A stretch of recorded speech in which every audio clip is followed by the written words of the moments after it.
Ecuador suspendió el bombeo por el oleoducto transecuatoriano porque un deslizamiento causado por las lluvias rompió la tubería y provocó un derrame en el sector El Vergel de Quinindé. El derrame de petróleo recorre 52 kilómetros desde Quinindé hasta Esmeraldas y Sucoe declara la emergencia ambiental. La empresa de agua suspende el procesamiento por la contaminación del río Esmeraldas. El CNE prohibió tomar fotografías del voto en los biombos y el incumplimiento será sancionado con multas que van de 9.800 a 32.900 dólares. La ANT asegura que ningún radar que opere en el país puede ser empleado para multar a los conductores que excedan los límites de velocidad hasta que no obtengan un certificado del INEN. Los sentenciados del caso Metástasis, Eli Biangulo, Alex Palacios y Mayra Salazar, recuperaron su libertad. Los tres colaboraron con la justicia. El ex consejero de Participación Ciudadana, Eduardo Franco Loor, llegó al aeropuerto de Guayaquil luego de ser devuelto por los Estados Unidos. Fue trasladado a un hospital por problemas de presión. La escasez de gasolina y diésel se agudiza en Bolivia porque el gobierno no tiene las divisas para importarlos. Por eso autorizó el teletrabajo y las clases virtuales. La fecha 5 de la Serie A de Ecuador empieza y este fin de semana Ecuavisa Sports transmitirá los partidos Delfín versus Deportivo Cuenca y el Nacional versus Aucas. Ecuaterra visitó la reserva Suma Causay in situ en Pastaza, un bosque húmedo con árboles gigantes y una gran diversidad de serpientes como la boa terrestre. La película ecuatoriana La invención de las especies de Tania Hermida está nominada en la categoría Mejor Música Original en los premios Platino. Las lluvias continúan en el país y siguen generando consecuencias, no solo inundaciones, destrucción de carreteras y pérdida de sembríos, también problemas en el transporte de crudo. Ocurrió en Esmeraldas. Con esta información comenzamos Televistazo Estelar. Buenas noches y bienvenidos.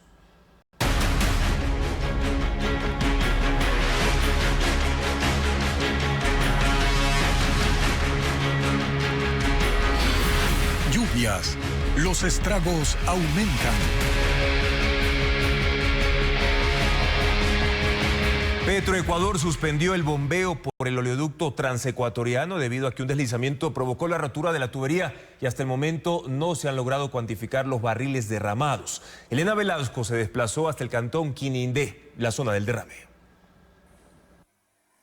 Eran cerca de las 18 horas del jueves cuando una rotura en la tubería del sistema de oleoducto transecuatoriano SOTE ocasionó un derrame de crudo en el sector El Vergel de la parroquia Cube en el cantón Quinindé. Petroecuador atribuye la rotura a un deslizamiento provocado por las lluvias. El bombeo de crudo en el oleoducto transecuatoriano está detenido. En el lugar del derrame, al menos 3 hectáreas de cacao fueron afectadas por la sustancia aceitosa. Hectáreas de cacao que tengo que ya estaban a punto de cosecha, ya se ha terminado, se ha acabado, no se puede cosechar. El petróleo alcanzó a los esteros Achiote, Caple y al río Viche, que desembocan en el río Esmeraldas, por lo que en la cabecera provincial, la empresa de agua potable anunció la reducción de la producción para evitar el ingreso de crudo a la planta potabilizadora. Las comunidades aledañas a la zona del derrame usan el agua para sus actividades domésticas, para la ganadería y la agricultura. Eso nos afecta a nosotros porque el agua que utilizamos todos los días para bañarnos, para tomar, así. Y entonces el olor también pues, afecta bastante. Y de aquí para abajo nosotros consumimos el agua. El agua la consumimos, pero en este momento no podemos consumir nada porque está completamente perdido. Petroecuador informó que activó un plan de contingencia e instalaron al menos 4 puntos de contención, colocación de barreras y recuperación manual del crudo. 56 personas, 7 excavadoras y 15 tanqueros trabajan en el tema. Desde el día de ayer se activó Petroecuador con sus funcionarios. Como ustedes pueden observar, ellos ya están haciendo las maniobras de contención con los skimmers. Esto lo que hace es que el crudo no siga avanzando y la mancha de petróleo no se siga extendiendo sobre el río. La estatal petrolera no ha cuantificado cuántos barriles derramaron. Un torrencial aguacero anegó 10 viviendas del sur de San Gabriel, en el cantón Montúfar de Carchi. Una capa de lodo y agua ingresó a las casas y también inundó las calles. 3 horas tomaron las tareas de limpieza durante la noche. El COE cantonal se reunió esta mañana para valorar daños y así canalizar trabajos en el sistema de alcantarillado que colapsó. Lo informa Paula Andrade. 1 hora y media de intensa lluvia provocó la inundación de 10 viviendas en la cooperativa Unión Montufareña en el sur de San Gabriel, en el cantón Montúfar de Carchi. El nivel del agua alcanzó 50 centímetros, anegando casas y calles en un radio de 2.000 metros cuadrados debido al colapso del sistema de alcantarillado. Las 15 familias afectadas usaron palas para sacar el lodo de las viviendas y baldes para evacuar el agua. 3 horas tardaron las primeras tareas de limpieza, ayudados por personal del Cuerpo de Bomberos y maquinaria de la municipalidad. Con la luz del día se observó que la calle quedó cubierta de una capa de lodo espesa. Los moradores continúan con la limpieza de sus enseres. Esta mañana se reunió el COE cantonal encabezado por el alcalde Raúl Lucero para evaluar los daños y coordinar con Panavial trabajos en la vía panamericana porque el agua de la lluvia desboga en este sector que resultó afectado. La obra que se hizo en este sector se hizo con una tubería de un diámetro inferior al que sería la capacidad que necesita para las descargas de agua lluvia. Las torrenciales lluvias en este cantón también afectaron a la comunidad de Chiles Alto y El Capulí, donde las calles se convirtieron en ríos que descendieron desde las partes altas. Quienes fotografíen su voto en la segunda vuelta electoral prevista para el domingo 13 de abril deberán pagar una multa que va de $9.870 hasta los $32.900. El Consejo Nacional Electoral decidió prohibir el uso de dispositivos electrónicos durante el acto del sufragio. Patricio Díaz explica cómo se va a aplicar esta y otras medidas anunciadas este viernes. No se podrá tomar fotografía del voto en la segunda vuelta. Quien incumpla deberá pagar por disposición del Consejo Nacional Electoral entre $9.870 hasta $32.900 de multa. Y se le podrá suspender los derechos de participación hasta por 4 años. En sesión de este jueves, el CNE resolvió prohibir el uso de dispositivos móviles, eléctricos y electrónicos durante el sufragio. La decisión se basó en un informe de la policía y 2 reservados de las Fuerzas Armadas y el Centro de Inteligencia Estratégica. Lo que se busca es garantizar que el ciudadano que va a emitir su voto no fotografíe porque está siendo sujeto de extorsión. No existe prohibición de ingresar al recinto con un celular. El control empieza al ingreso a la Junta. Las unidades internas del Consejo tienen 3 días para preparar un protocolo de control y sanción de los infractores. Los miembros de las juntas serán los encargados de vigilar que se cumpla la prohibición. Y el CNE hará las denuncias ante el Tribunal Contencioso Electoral. Quienes integren las juntas tampoco podrán usar celulares a partir de las 5 de la tarde cuando empiece el escrutinio, a excepción de quien contabilice los votos.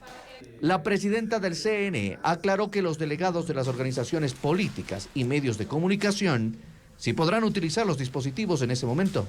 Quieren utilizar su teléfono celular, transmitir en vivo, tomar la foto del acta de escrutinio de conocimiento público. No tienen ningún impedimento. El gobierno que solicitó esta medida aplaudió la decisión del CNE y la calificó como un paso firme para la seguridad de los ciudadanos. La candidata presidencial de la Revolución Ciudadana, Luisa González, rechazó la decisión.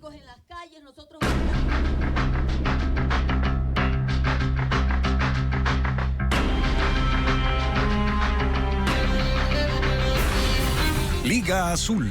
Salieron trasquilados. El exmiembro del Consejo de Participación Ciudadana, Eduardo Franco Loor, fue retenido por la policía para garantizar su presencia en la audiencia de formulación de cargos prevista para mañana. Él intentó salir del país, pero no lo consiguió. No fue uno, fueron 2 los intentos fallidos por abandonar el país. Un día antes, Eduardo Franco Loor había viajado a los Estados Unidos, pero allá las autoridades lo inadmitieron, lo que quiere decir que le negaron la entrada y lo embarcaron en un vuelo de regreso a Ecuador. Un grupo de gente lo persiguió para insultarlo. mientras él trataba de explicar a la prensa por qué había intentado salir del país, si mañana tiene una audiencia de formulación de cargos. Pero su hijo lo apuraba, porque tenía otro vuelo que tomar. Tengo el check-in, vamos acá, ya está. ¡Vamos, Pillo, vamos! Yo voy a estar en la audiencia, vía telemática. No hay declaraciones, no hay declaraciones. Yo no sabía que había la audiencia, ¿Pero usted te hemos notificado? No hay declaraciones. Doctora, ¿hacia dónde viajaría, doctor? Usted debe declarar. ¿Qué país? Y el hijo estaba tan decidido a que el padre no hablara con la prensa que hasta tiró de un manotazo el equipo de un periodista.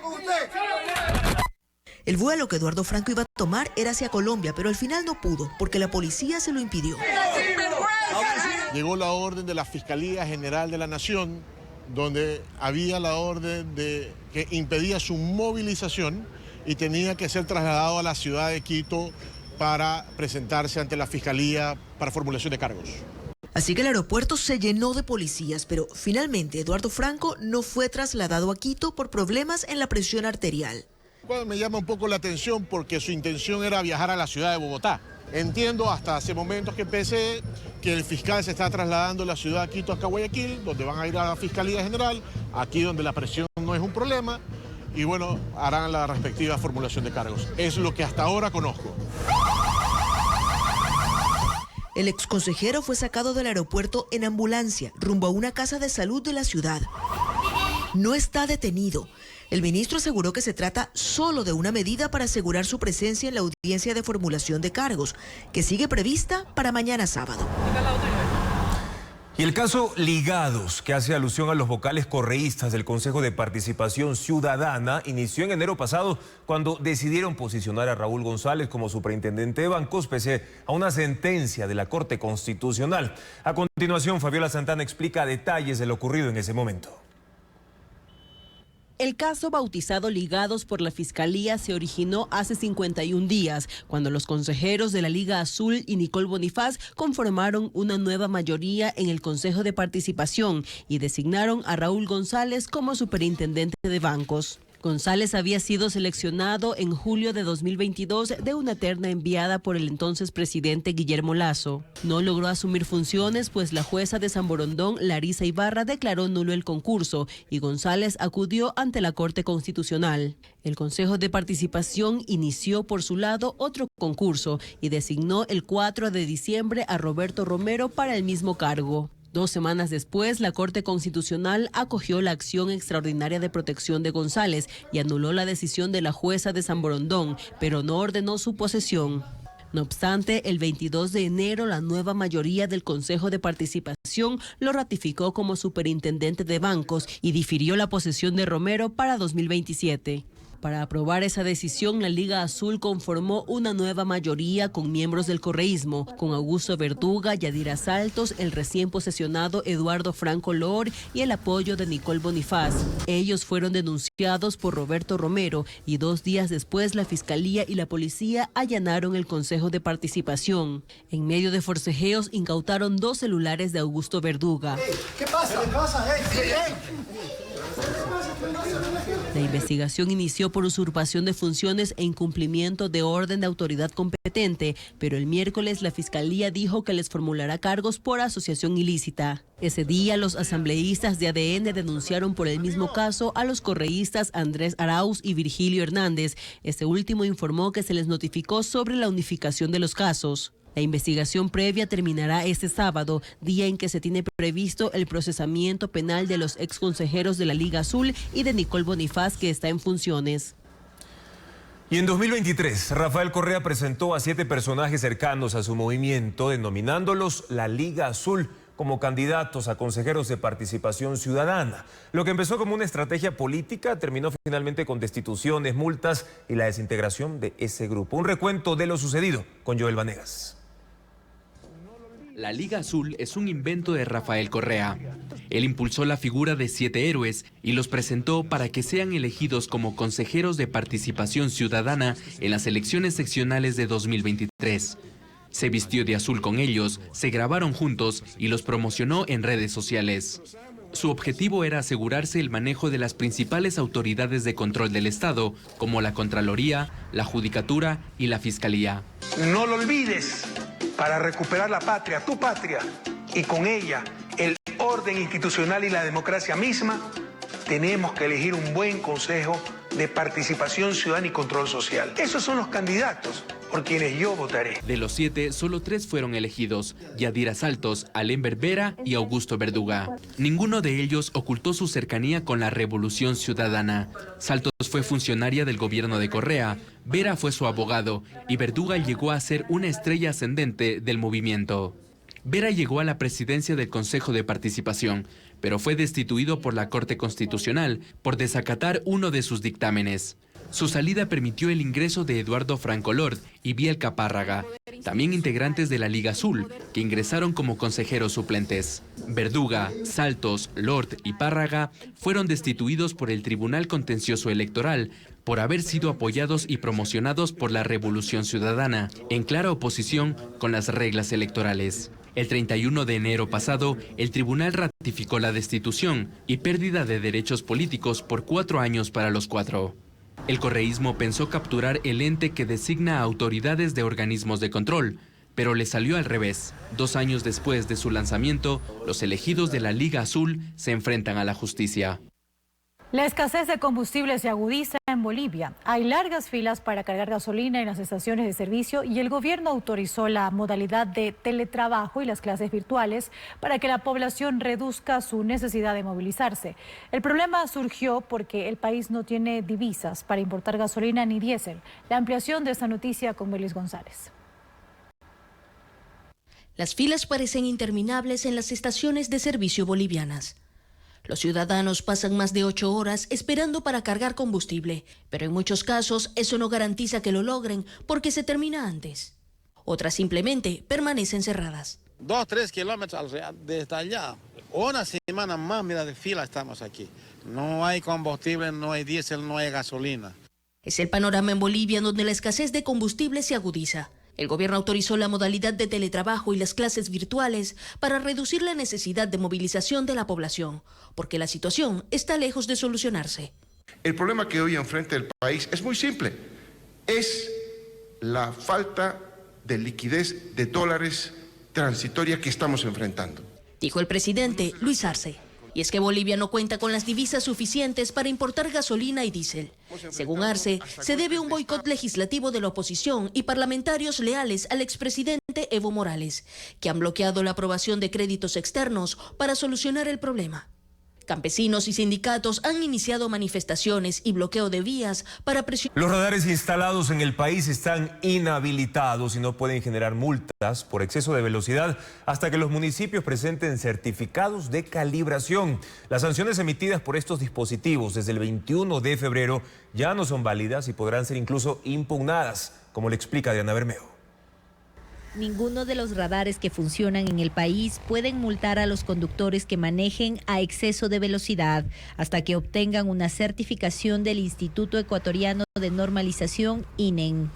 La resolución de la Agencia Nacional de Tránsito fue publicada el 21 de febrero. La ANT dijo a Televistazo que hasta el momento ningún municipio ha presentado esos certificados y por lo tanto las multas emitidas a partir del 21 de febrero por cualquier radar fijo o móvil no son válidas y pueden ser impugnadas. Los conductores que han sido notificados con sanciones por exceso de velocidad pueden denunciarlo enviando una foto de la multa al correo electrónico radares@ant.gov.es. A medida que se presenten los certificados de calibración de los dispositivos, la Agencia Nacional de Tránsito publicará en su página web los autorizados a funcionar.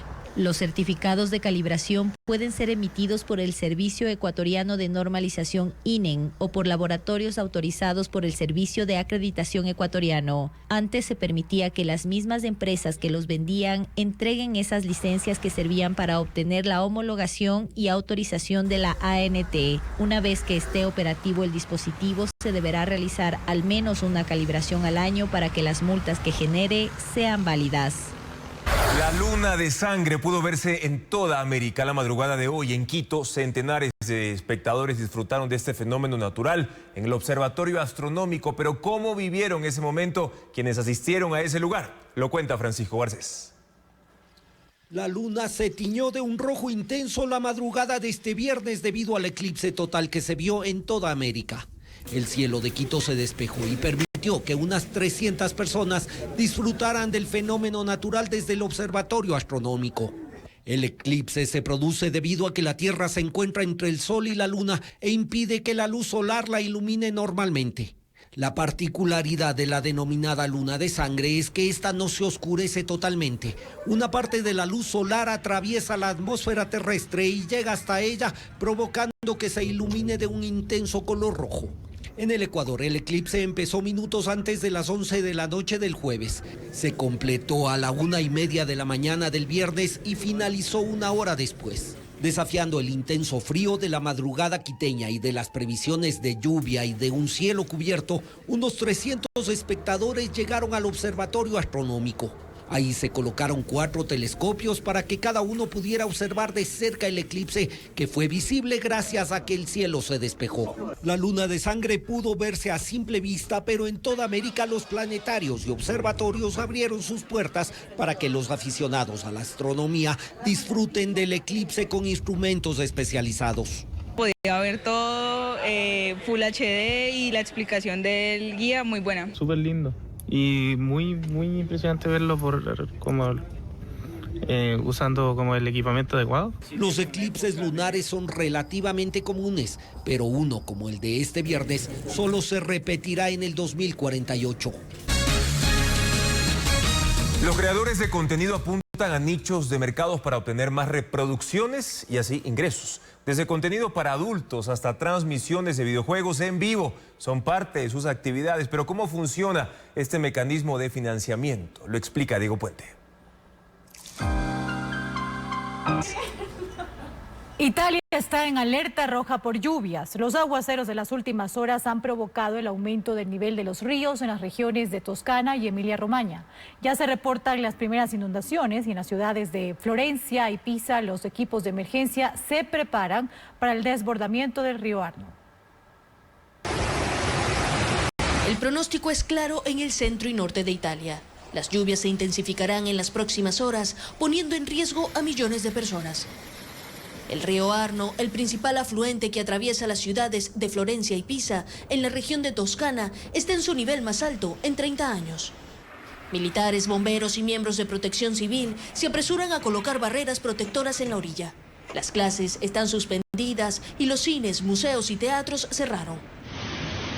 En algunas comunidades ya se reportan las primeras inundaciones, como en Sesto Fiorentino, donde varias personas fueron rescatadas luego de quedar atrapadas dentro de sus autos. Las lluvias también azotan a la región de Emilia-Romagna. Hay varios ríos superaron su nivel crítico y las autoridades ordenaron evacuar las zonas de riesgo, incluyendo la planta baja de los edificios, debido a las peligrosas inundaciones. El gobierno italiano declaró alerta roja por el fenómeno natural extremo. Y los diálogos entre Estados Unidos y Rusia para lograr un cese al fuego en Ucrania continúan. El presidente ruso Vladimir Putin dijo que habló con su homólogo Donald Trump por teléfono ayer. Trump le pidió que perdone la vida a decenas de soldados ucranianos que están rodeados por las tropas rusas en la región de Kursk. Putin dijo que si se rinden garantizarán su vida y les darán un trato digno. El gobierno estadounidense se muestra optimista con las negociaciones con Moscú, aunque admite que son complejas. En medio de tensiones diplomáticas y comerciales con Estados Unidos, los canadienses y mexicanos han decidido rebautizar el café americano.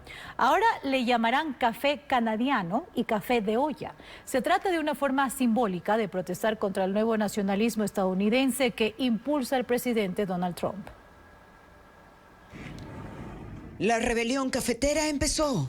Canadá y México iniciaron una particular protesta contra la nueva postura nacionalista del presidente estadounidense Donald Trump.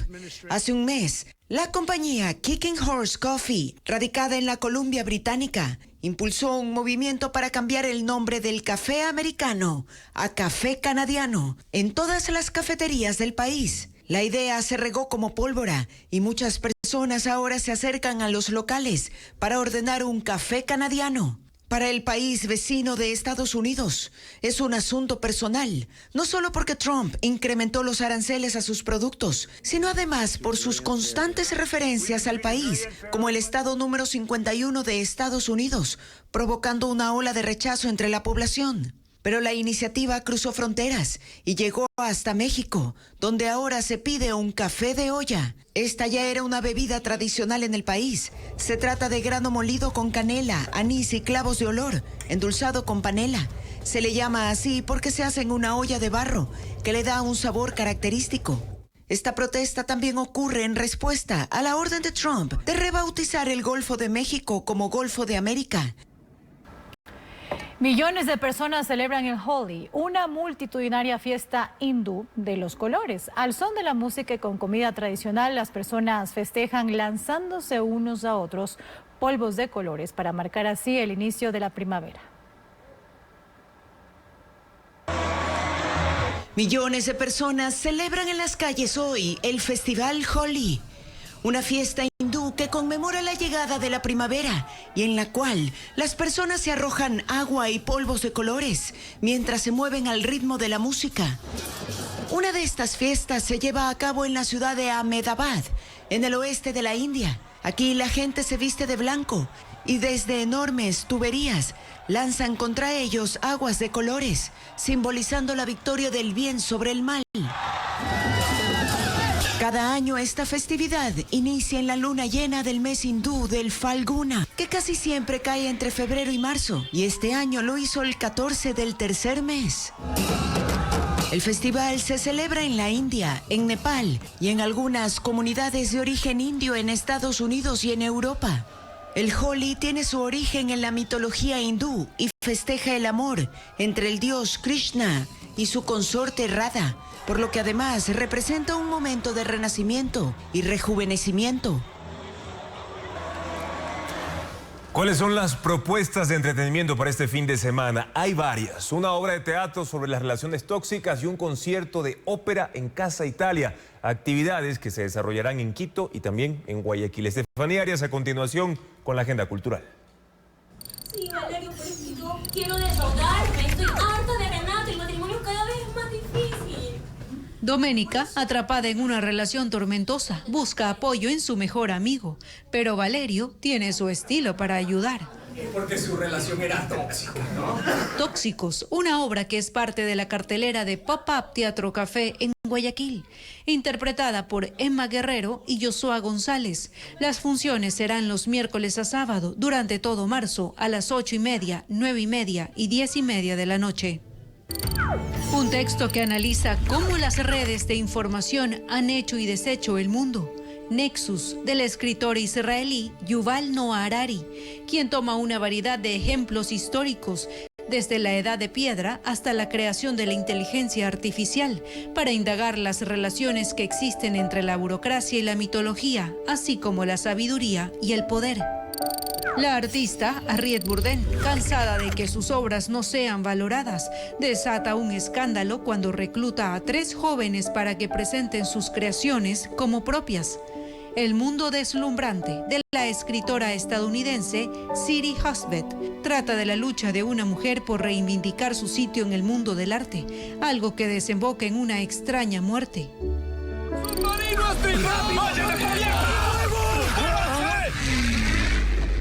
En 1941, la Alemania de Hitler invade la Unión Soviética y un grupo de marinos sin experiencia militar emprenden un peligroso viaje para llevar material bélico a los aliados, y en el trayecto la tripulación será asediada por los nazis.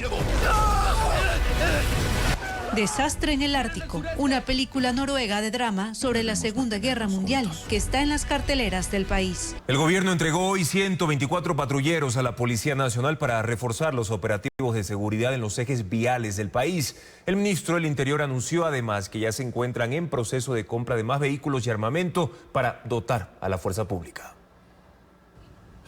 El Ministerio del Interior entregó este viernes 124 vehículos a la Policía Nacional para fortalecer los patrullajes en 40 ejes viales del país. Esta adquisición tiene una inversión inversión de $4.6 millones. Al evento, que se realizó en el cuartel Modelo en Guayaquil, acudió el presidente de la República, Daniel Noboa. Estamos equipando a quienes nos defienden. Hemos invertido $62.3 millones en chalecos antibalas, armas, municiones, cascos, vehículos e infraestructura. Las patrullas cuentan con cámara delantera, faros robóticos y otras tecnologías necesarias para el servicio policial. Se distribuirán en las 24 provincias del país, aunque no especificaron cuántas se asignarán a cada una. Durante el 2024, el presidente Daniel Noboa entregó 571 vehículos a la policía. Reportes de la Secretaría de Comunicación de la Presidencia en 2023 dan cuenta de que en el gobierno de Guillermo Lasso se entregaron 1.500 vehículos, mientras que en el gobierno de Lenín Moreno se entregaron 160 carros a la policía, según 2 exministros de gobierno consultados por Televistazo. En octubre de 2022, el parque automotor de la Policía Nacional tenía 14.542 carros y motos, y el 30% de ellos no funcionaban. El bloque de seguridad ejecutó una nueva intervención en el Cantón Durán para destruir viviendas que los grupos criminales utilizaban para retener a las víctimas de secuestro. Paul Romero informa detalles de estas y otras operaciones antidelincuenciales. Este viernes el bloque de seguridad realizó una nueva intervención militar y policial en el Cantón Durán. Los uniformados dinamitaron viviendas y otras las destruyeron con maquinaria pesada. Según la policía, esas casas eran utilizadas por los grupos de delincuencia organizada para llevar a sus secuestrados. En la operación denominada Tormenta 22, los uniformados retiraron cámaras de videovigilancia instaladas por las organizaciones delictivas para controlar y monitorear el ingreso de la fuerza pública a la zona. Participaron más de 200 uniformados, el jefe del Comando Conjunto de las Fuerzas Armadas, el ministro de Defensa y comandantes de la Policía de la Zona 8 de los cantones Guayaquil, Durán y San Borondón. El ejército, durante una intervención de control de armas, municiones y explosivos en el cantón Camilo Ponce Enríquez, sector Yumiral, decomisó fusiles, pistolas, municiones, chalecos antibalas, alimentadoras. 4 personas, 2 ecuatorianas y 2 extranjeras, fueron detenidas por tenencia ilegal de armas. El Servicio de Medicina Legal y Ciencias Forenses de la Policía adquirió un microscopio electrónico de barrido de última generación para mejorar las investigaciones judiciales. La adquisición de este equipo representa un hito en el campo pericial, dice la policía, para obtener resultados precisos de evidencias y para identificar a los responsables de delitos. El microscopio electrónico permite reconocer las partículas de un disparo, incrementar la capacidad de análisis morfológico de los implicados en delitos y mejorar los análisis químicos en casos ambientales como la minería ilegal. Este mediodía salió de la cárcel de Ambato Mayra Salazar, una de las principales implicadas en la red de corrupción judicial, el caso Metástasis. También lo hicieron otros 2 delatores. Paul Romero informa que los 3 cumplieron sus sentencias abreviadas de 1 año, 3 meses de prisión. El ejército movilizó aproximadamente 50 uniformados y una tanqueta blindada a la cárcel de Ambato para la seguridad y protección de Mayra Salazar, sentenciada en el caso Metástasis, que este viernes recuperó la libertad tras haber cumplido una condena reducida de 15 meses de prisión. En la tanqueta del ejército abandonó el recinto penitenciario a las 12:25 con chaleco y casco de seguridad. La policía difundió minutos después un video custodiado por agentes armados con fusiles que le acompañaron hasta un helicóptero. Fue la última aparición pública de Salazar. Su abogado Leonardo Toledo había dicho que saldrá del país inmediatamente porque su vida corre peligro. Para salir de prisión ella pagó $5.520 de multa y $11.040 de reparación integral que hacen parte de la sentencia. Lo hizo en 3 depósitos a la cuenta del Banco Central. Ella hace parte del programa de víctimas y testigos de la Fiscalía y por lo tanto su seguridad está bajo responsabilidad militar y policial. En las últimas horas, 2 delatores del caso Metástasis también salieron de la cárcel. Alex Palacios, asesor del expresidente del Consejo de la Judicatura Wilman Terán, del Centro de Rehabilitación Social de Cotopaxi, y Elibe Angulo, alias Estimado o Larry, mano derecha del narcotraficante asesinado Leandro Norero, quien salió esta madrugada de la cárcel 4 de Quito. Ellos cumplieron los 15 meses de prisión y obtuvieron sentencias reducidas porque cooperaron con la Fiscalía y aceptaron su culpa. Y precisamente Mayra Salazar, Eli Angulo y Alex Palacios rindieron testimonios clave en el caso Metástasis que sirvieron para abrir otros casos de corrupción judicial y crimen organizado. Los tres contaron en detalle las tramas del narcotraficante Leandro Norero de la Corte de Guayas, la Corte Nacional y también del Consejo de la Judicatura. Jacqueline Rodas con el informe. 3 delatores del caso Metástasis cumplen hoy su pena reducida. Mayra Salazar, Eli Angulo y Alex Palacios. Su historia empezó la noche del 13 de diciembre de 2023 y la madrugada del siguiente día, cuando estalló el caso Metástasis con 75 allanamientos a escala nacional y 31 detenidos. Los tres decidieron hablar y su testimonio permitió descubrir la trama que lideró el narcotraficante Leandro Norero y abrir otros casos de corrupción judicial como Purga, Plaga y Pantalla. Mayra Salazar se convirtió en protagonista. Hasta antes de su detención, trabajaba como relacionadora pública en la Corte de Guayas. Entregó la clave de su celular y ayudó a la Fiscalía a identificar los alias de los chats de Norero y su relación con el ex asambleísta del correísmo Ronnie Aliaga o el administrador de los bienes del narcotraficante Javier Jordán, ambos prófugos. Delató al ex asambleísta socialcristiano Pablo Muentes, ahora sentenciado a 13 años de prisión, a un grupo de jueces de Guayas, incluida la presidenta de la Corte Provincial Fabiola Gallardo, y al cuerpo de ingenieros del Ejército. Por su confesión, puso su vida en riesgo y tuvo 9 atentados en la cárcel, según denunció su abogado. Su cooperación con la Fiscalía fue eficaz y aceptó el delito. Por eso Mayra Salazar obtuvo una pena reducida de 15 meses de prisión que cumple hoy. Eli Angulo, alias Estimado, era la mano derecha del narcotraficante asesinado Leandro Norero. Él rindió testimonio anticipado y contó que Ronnie Aliaga era el operador político de su jefe en la asamblea. Angulo fue el nexo de Norero con Agustín Intriago, alcalde de Manta, que fue asesinado. Contó que pagó a 3 jueces de la Corte Nacional para ayudar a Intriago. También al expresidente del Consejo de la Judicatura, Wilman Terán. Alex Palacios, hombre de confianza de Terán, confesó que recibió $10,000 en efectivo y los entregó a su jefe en la Corte Nacional, cuando Wilman Terán era juez. El dinero lo envió Norero para que demore la notificación de un fallo del hermano del narcotraficante. Palacios también entregó información sobre el plan de la Judicatura para destituir a la fiscal Diana Salazar y contó cómo Terán redactó y entregó el fallo para liberar a Jorge Glass. Angulo y Palacios también fueron sentenciados a 15 meses de prisión. Los tres están en el sistema de protección de la Fiscalía. El Cuerpo de Vigilancia Penitenciaria se declara desprotegido por el Estado ecuatoriano. 17 agentes han sido asesinados entre 2024 y 2025. El último caso se registró este jueves con el atentado con coches bomba fuera de la penitenciaría del Litoral. Los representantes de los guías ahora piden sensibilidad al SNAI y también al presidente de la República. Los guías carcelarios se declararon la mañana de este viernes en total desprotección. Lo hicieron en Quito 24 horas después del atentado con coches bomba en la penitenciaría del Litoral, en el cual falleció uno de ellos.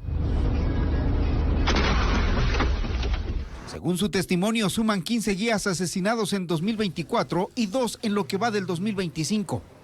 Ellos, que están en primera línea en las cárceles, dicen ser víctimas de amenazas y atentados por parte de los grupos delictivos dentro y fuera de las prisiones. De todas las muertes que se han dado de los compañeros servidores penitenciarios, ¿ustedes han escuchado alguna noticia que hay algún detenido por estas muertes? No, ¿verdad? En el país hay 2.700 guías. Trabajan en 3 turnos de 8 horas. Así, unos 800 guías están distribuidos en 36 cárceles. Un promedio de 22 guías por cárcel. Número insuficiente, dicen ellos, para una tarea de alto peligro que no ha disminuido con la presencia policial y militar. A partir de 2021 hubo muchos diferentes motivos que se fue perdiendo el respeto de los privados de libertad. Fuimos perdiendo los centros de privación de libertad. Ellos trabajan sin chalecos ni armas. La última vez que el SNAI les dio fue hace 5 años.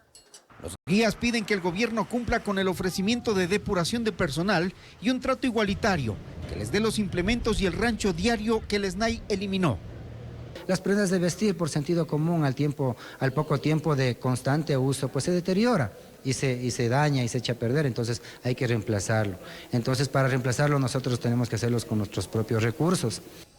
Ellos enfrentan igualmente el peligro de contagio de tuberculosis, aunque dijeron que no hay por ahora casos entre ellos.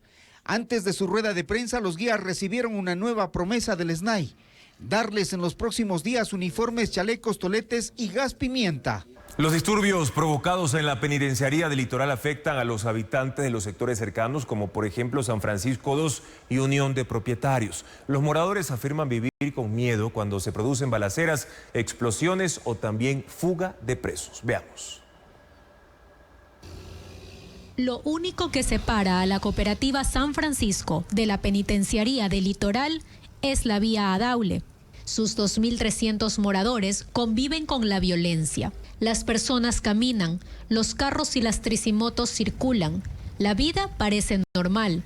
Francisco Núñez explica que cada vez que hay un altercado en la cárcel, como la explosión de la madrugada de este jueves, pocos negocios atienden y las casas se mantienen cerradas. Es lógico que uno tiene que tener temor por las cosas que suceden. De pronto se escapan y se meten a las casas. Junto a esta zona se encuentra el barrio Unión de Propietarios.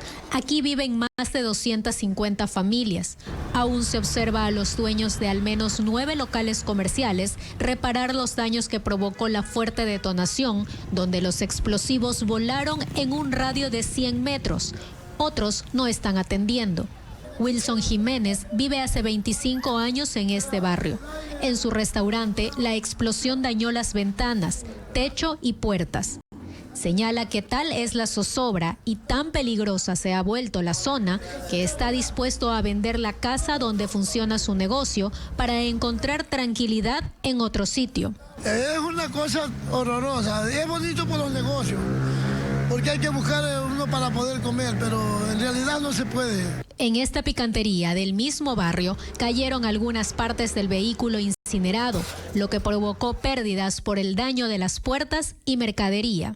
Pero ya me levanto y veo, cuando abro la puerta aquí, veo los carros que están prendidos ahí al frente. A 2.5 kilómetros de la penitenciaría está la cooperativa La Germania. Aquí sintieron cómo sus casas vibraron por la explosión. Ahí se vibró la casa todo. ¿Ya? Sí, de ahí ya no pensaba mayor, pensaba que era adentro de la peni, pero no, dice que ha sido afuera. Y en los exteriores de la cárcel regional está la casa de madera de Don Pedro, que quedó destruida parcialmente y a él le cayó en la cabeza un pedazo de madera. Ahora los habitantes se preguntan quién va a costear los gastos por las reparaciones, cuándo verán más resguardo policial en sus sectores y cuándo habrá controles eficientes en la penitenciaría, porque ellos son los principales afectados cuando hay incidentes en el centro carcelario más grande del país. Y 2 días después de que el Ministerio de Salud aseguró que no hay muertos por tuberculosis en las cárceles, familiares denuncian que un hombre de 36 años que estaba recluido en la penitenciaría del Litoral en Guayaquil falleció por complicaciones de esa enfermedad. Televistazo acudió a la casa donde este viernes se cumplía su sepelio. Bessie Granja con el reporte. En la cooperativa Gallegos Lara, en el noroeste de Guayaquil, vivía Segundo Gregorio Boneyagual, quien permanecía hasta el pasado martes 11 de marzo en el pabellón 7 de la penitenciaría del Litoral en Guayaquil. Este viernes se cumplió el sepelio del hombre de 36 años y Televistazo tuvo acceso al informe estadístico de defunción firmado por un médico legista del Laboratorio de Criminalística. En el mismo se detalla que murió por un infarto agudo de miocardio, causado por las complicaciones de la insuficiencia respiratoria, desnutrición y tuberculosis pulmonar. Gregorio Bone cumplió una pena de 5 años por robo a mano armada, según los registros en línea del Consejo Nacional de la Judicatura. Su esposa confirma que no recibió medicación periódica, lo que complicó su cuadro médico. Cuando había, creo que era por un mes y de ahí ya no medicamento, ni visita, ni nada. ¿Qué le decía él? Que le depositara para que compra medicina y para poder comer él, porque ahí comenzó a bajar de peso, se puso flaquito. El reo murió este miércoles, 2 días después de que el Ministerio de Salud informara que en las cárceles no existen fallecidos por tuberculosis. Pero no es el único reo que murió este año a causa de este diagnóstico. En una investigación, el Comité Permanente por la Defensa de los Derechos Humanos presentó la documentación de John Brian Cagua Delgado, quien también estaba detenido en la penitenciaría del Litoral y falleció por un paro cardiorrespiratorio causado por la tuberculosis de pulmón el pasado 22 de febrero. Esto es el resultado y van a venir muchos PPLs más que van a ir muriendo en el transcurso porque ya tienen la tuberculosis avanzada. Esto es lo que queríamos evitar, este dolor para los familiares, el dolor para los hijos que quedan huérfanos. Se espera que el Ministerio de Salud actualice las cifras de los enfermos y fallecidos por tuberculosis. 3 muertos y 12 heridos dejó un accidente de tránsito entre un bus y una motocicleta en la Panamericana Ibarra-Otavalo. En el siguiente reportaje, Cristian Tinajero relata lo ocurrido. A centímetros de uno de los dispensadores de combustible de la estación de servicios Carabuela, terminó el bus 34 de la cooperativa Trans-Otavalo, que cubría la ruta Ibarra-San Pablo. Los testigos aseguran que el conductor perdió el control al evitar embestir a un motociclista y se impactó contra el parterre y 2 postes de energía. Hasta el momento existen 3 personas fallecidas. Estamos contabilizando y verificando en las diferentes casas de salud la derivación de las personas que se encuentran heridas. Hasta el momento tenemos un registro de 12 personas heridas. 4 pasajeros tienen heridas graves y su pronóstico es reservado. El conductor del bus perdió su brazo izquierdo. Lamentablemente el que provocó el accidente, el bus le topa al de la moto se cae, él nuevamente se levanta, coge la moto y se sale del lugar. Las tareas de rescate de las víctimas se extendieron por 90 minutos. Poco más de 51.000 familias de la provincia de Esmeraldas están al momento sin agua potable debido al derrame de petróleo ocurrido en el cantón Quinindé la tarde de ayer. Esto afectó el tratamiento de agua potable y su distribución en al menos 3 cantones. Elena Velasco con más detalles de este problema. El derrame de petróleo ocurrido la tarde del jueves en el sector El Vergel de la parroquia Cube en el cantón Quinindé contaminó las aguas de los esteros Achiote, Caple y los ríos Viche y Esmeraldas. La mancha negra avanzó 52 kilómetros río abajo y a las 13 horas con 30 minutos de este viernes llegó hasta la parroquia San Mateo del cantón Esmeraldas. La empresa de agua potable que se abastece del río Esmeraldas suspendió la captación. Nosotros anoche tomamos la decisión de cerrar nuestras compuertas exteriores con la intención de poder evitar que los pozos se nos contaminen y por ende nuestras lagunas de presedimentación. Es imposible que nosotros podamos captar si no tenemos las riberas limpias. La planta de tratamiento en un día normal generaba 150.000 metros cúbicos. Ahora 51.500 familias de los cantones Esmeraldas, Río Verde y Atacames están en riesgo de quedarse sin servicio. San Mateo es una parroquia que se dedica a la pesca y al turismo y recibía a 400 bañistas cada fin de semana. Ahorita con el derrame lastimosamente vamos a tener que abstener a las personas de venir a bañarse por la salud de los niños, de las personas de tercera edad y mantener un poco así que ellos entiendan por qué y debido a qué es que se está restringiendo el río. El COE provincial declaró la emergencia ambiental y solicita apoyo para la provisión de agua y la limpieza ambiental. Y Petroecuador aún evalúa el impacto ambiental y social para iniciar ya las conversaciones con los afectados para ejecutar el plan de remediación e indemnización.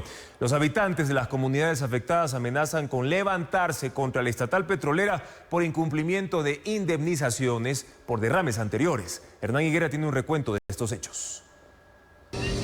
El impacto y la magnitud del derrame de crudo se aprecia desde el aire. Aún no se sabe cuántos barriles se derramaron para dejar el estero El Achiote totalmente contaminado. Su intenso olor ha generado una situación crítica para al menos 8 comunidades en las que habitan unas 2.500 familias en las riberas, según el municipio de Quinindé donde se originó el desastre. Y esperemos que no llueva, porque si llueve va a ser peor la contaminación. Está tapado, pero sin embargo se sigue filtrando el crudo. Petroecuador activó el plan de contingencia que incluye compensación e indemnización, un proceso que se basa en criterios ambientales, sociales y agrícolas. Televistazo pidió a Petroecuador una explicación de cómo funcionará el plan de compensación e indemnización para los afectados. El Departamento de Comunicación Social dijo que todo depende de un informe técnico cuya elaboración tomará su tiempo. Todo se define con la intervención del Comité de Emergencia Cantonal para iniciar las conversaciones con la comunidad. Estamos calmando a la gente, estamos tranquilizando a la gente porque la gente se quiere levantar. Pero queremos que también haya inversión en este caso de Petroecuador, que se comprometa con la gente afectada. En la misma zona ha habido 4 derrames y Petroecuador no ha cumplido sus compromisos. No se han ejecutado, según las autoridades locales, obras de alcantarillado, salud e infraestructura deportiva, ni tampoco para potenciar el abastecimiento de agua potable en la zona. El invierno golpea con fuerza al cantón Chaguarpamba en la provincia de Loja. Vías destruidas, barrios inundados y familias que lo han perdido todo. Son parte de los efectos por las intensas lluvias que se mantienen todavía intensamente en esa localidad. Viviendas cuarteadas, calles cubiertas de lodo y adoquines levantados son visibles en cada esquina de Chaguarpamba, cantón en el noroeste de Loja, a 110 kilómetros de la capital provincial. Según la unidad de riesgos del municipio, existen 80 familias afectadas, 7 viviendas destruidas, 180 con daños. Las 260 familias de la cabecera cantonal se quedaron sin agua potable.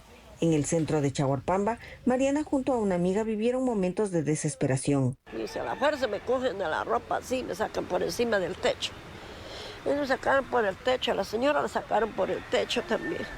Porque todo se me cerró, se me llenó de agua, estaba la agua, solo la cabeza estaba libre. De ahí, de resto era pura agua yo.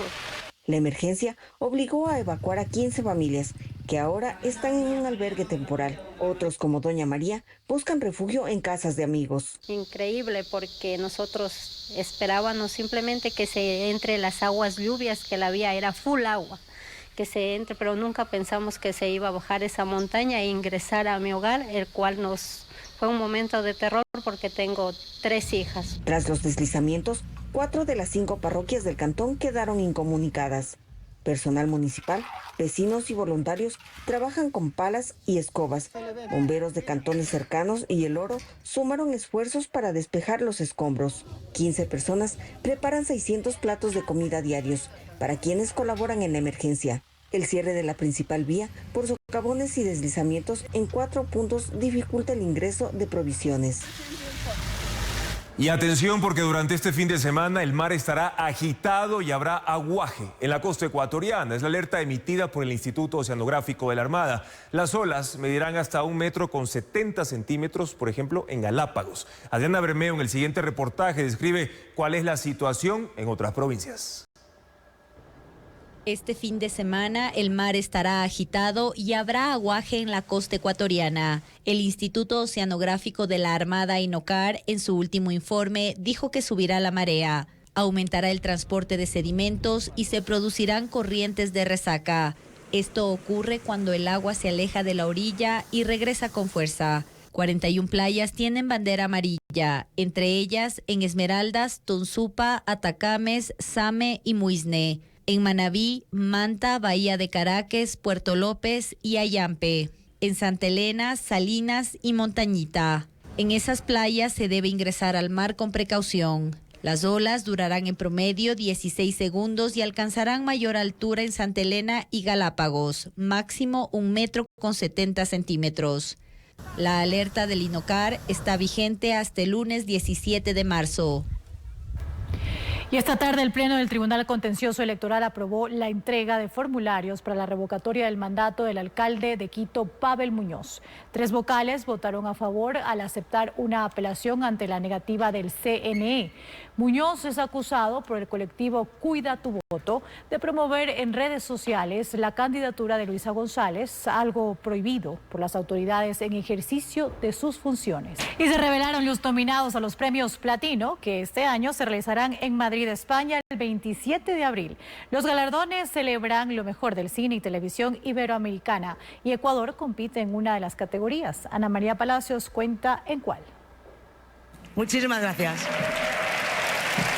Se reveló la lista de los candidatos a los premios Platino, que galardonan lo mejor del cine y televisión iberoamericana. La película ecuatoriana La Invención de las Especies, de Tania Hermida, está nominada en la categoría Mejor Música Original.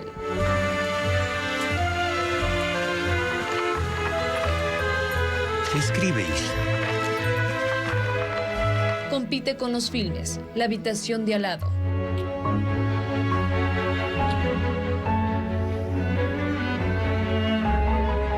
La Infiltrada. ¿Hasta dónde estarías dispuesta a llegar en la lucha contra ETA? Y Pedro Páramo. En la categoría Mejor Película Iberoamericana de Ficción están Aún estoy aquí, El 47, Este autobús está secuestrado. El Jockey, Gran Tour y La Infiltrada. Como mejor interpretación masculina compiten Eduard Fernández por la película Marco, El desconocimiento de unas palabras en alemán podían costarte la vida. Luis Tosar por La Infiltrada, ¿Hasta dónde estarías dispuesta a llegar en la lucha contra ETA? Manuel García Rulfo por Pedro Páramo La ley de ahora en adelante la vamos a hacer nosotros. y Nahuel Pérez por El Jockey. Sus lesiones no son compatibles con la vida. Estamos haciendo circular este identikit. Como mejor interpretación femenina están Carolina Yuste por La Infiltrada, El fin de esto quiero ser yo la que está en primera fila. Fernanda Torres por Aún estoy aquí Nós vamos sorrir. Sorriam.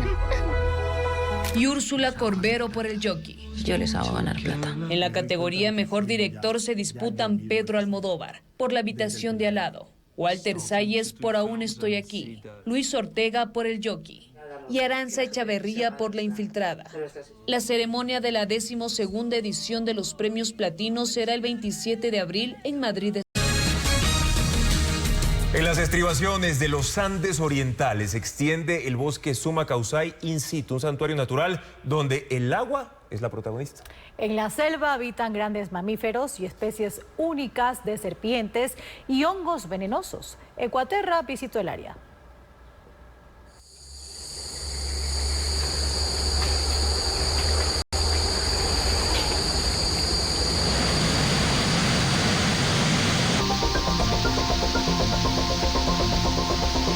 Américo y Abel Pintos presentan la versión de El Embrujo, una cumbia lanzada originalmente en 2008. Además, la orquesta de salsa ecuatoriana La Mala Maña lanzará su nuevo disco 8 pasos para vivir el fin del mundo. Será mañana en Quito. Esto y más en la información del espectáculo con Ana María Palacios. Américo y Abel Pintos presentan la versión del Embrujo, una cumbia lanzada originalmente en 2008 y que fue uno de los mayores éxitos del chileno que le dio fama en América Latina.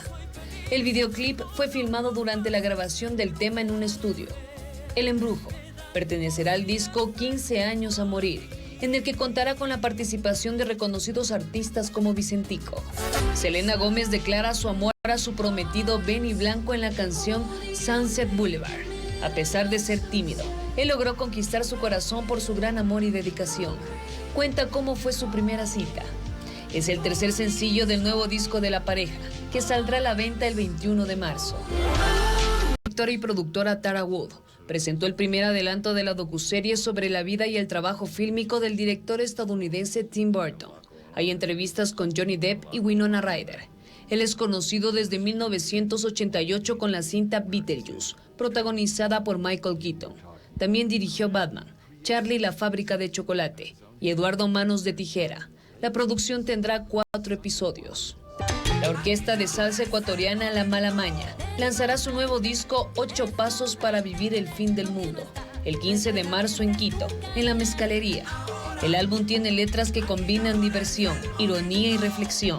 La agrupación, formada en 2007, tiene 2 integrantes de algunas ciudades del país.